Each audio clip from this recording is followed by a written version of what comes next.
7ই November সিপাহী জনতা এক হয়ে দেশের বিভিন্ন শ্রেণী এবং পেশার মানুষ এক হয়ে স্বাধীনতার ঘোষিত জিয়াউর রহমানকে মুক্ত করেছিলেন টাকা খাইয়ে। এমন একটি বাংলাদেশ সবাই মিলে প্রতিষ্ঠা করবে যেখানে স্বাধীনতা, সার্বভৌমত্ব থাকবে, গণতন্ত্র থাকবে, রাষ্ট্র পরিচালনার স্বচ্ছতা এবং জবাবদিহিতা থাকবে। এমন একটি বাংলাদেশ যেখানে সব রাজনৈতিক দলের ভিতর পারস্পরিক সৌহার্দ্য এবং সম্প্রীতি থাকবে। আজকে আমাদের যে আলোচনা সভা, এখানে যেমন আমরা বিভিন্ন মত, পথ, দর্শন এবং রাজনীতির মানুষ রয়েছি, সেটি কিন্তু 7ই নভেম্বরের আকাঙ্ক্ষা। ডাকসুকে বিশেষভাবে ধন্যবাদ জানাই, কারণ ওরা জানেন যে ডাকসু নির্বাচনেও কিন্তু যে দলের প্রতিনিধিত্ব করছে আমি, সেই বিএনপি কিংবা আমাদের ছাত্র দল, যারা আমাদের ছাত্র সংগঠন, ওনাদের কিন্তু অবস্থান রয়েছে। আমাদের দিক থেকে একটা নির্বাচন প্রক্রিয়া বা ফলাফলকে প্রস্তুত হওয়া হয়েছে, তারপরও এত সমাজে আমাদেরকে টিকা রাখা হয়েছে। এটাই তো রাজনৈতিক সংস্কৃতি।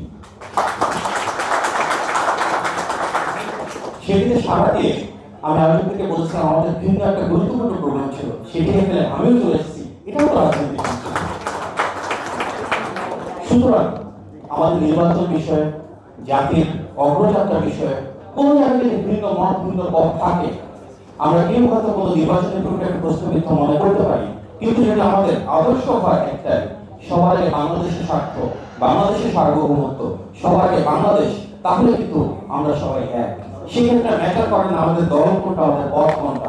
আমাদের সবার কাছে তখন সামনে চলে আসে সিপাহী জনতা বিপ্লবের মাধ্যমে যে জাতীয় বিপ্লব এবং সংহতি দিবস আমরা পালন করছি, সেই 7ই নভেম্বরের যে মূল প্রত্যাশা, সেটা এমন একটি বাংলাদেশ গড়ে তোলা যেখানে আমরা শহীদ প্রেসিডেন্ট জিয়াউর রহমানের মতন করি বহুদলীয় গণতন্ত্রকে প্রসারিত হতে দেখবো। আমরা প্রতিটি রাজনৈতিক দলের ভিতরে সম্মানবোধ এবং সহাবস্থান দেখবো। শহীদ জিয়ার হাত ধরে কিন্তু বাংলাদেশে 22 সালের পরে বহুদলীয় গণতন্ত্র শুরু হয়েছিল। আজকে বিভিন্ন দলের নেতৃবৃন্দ এখানে রয়েছে। জামাত ইসলামকে রাজনৈতিক দল, সেটাও কিন্তু বাংলাদেশে কার্যক্রম শুরু হয়েছিল শহীদ জিয়ার সেই নীতিমালার কারণে।